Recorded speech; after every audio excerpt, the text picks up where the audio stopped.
Base po sa ating latest satellite animation ay huling namataan ang sentro nitong si Tropical Storm Emong sa coastal waters po ng bayan ng Sabtang sa Batanes. Taglay ang hangin na 85 km per hour malapit sa kanyang gitna, so patuloy pa rin po ang paghina nito at mayroong pagbugso ng hangin na hanggang 115 km per hour. At mabilis itong kumikilos, 40 km per hour pahilaga, hilagang silangan.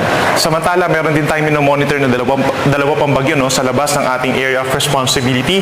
Itong si Bagyong Dante na may international name na Francisco ngayon po ay patuloy na humihina at nasa tropical depression category na lamang. May lakas na hangin na 55 kph at pagbuksong 70 km per hour, 630 km po hilaga ng Itbayat, Batanes as of 3 p.m. papunta dito sa may eastern portion of China. Habang yung ating tropical storm pa na minomonitor sa labas ng ating part dito sa may Pacific Ocean, nasa labas ng ating area of responsibility, east of Central Luzon, more than 2,200 kilometers away, may taglay na hangin na 65 kph at pagbuksong 80 kilometers per hour. At base sa ating analysis, wala siyang direct effect at hindi naman ito papasok ng ating area of responsibility at magiging si Bagyong Pabian.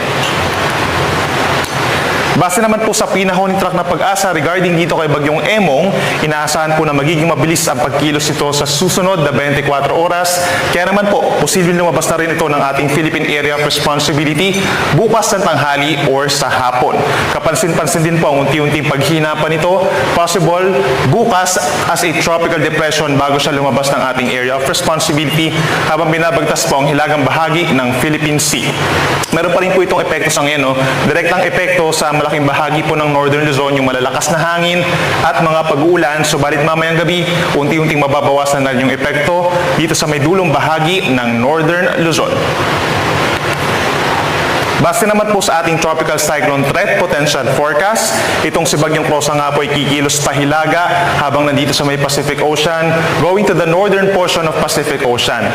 Pero meron tayong indication na dahil nga nasa hilagang bahagi, yung ating mga minomonitor na weather disturbances sa mga susunod na araw, possible po na maghila or maghatak po ito ng hanging habagat hanggang sa susunod na linggo.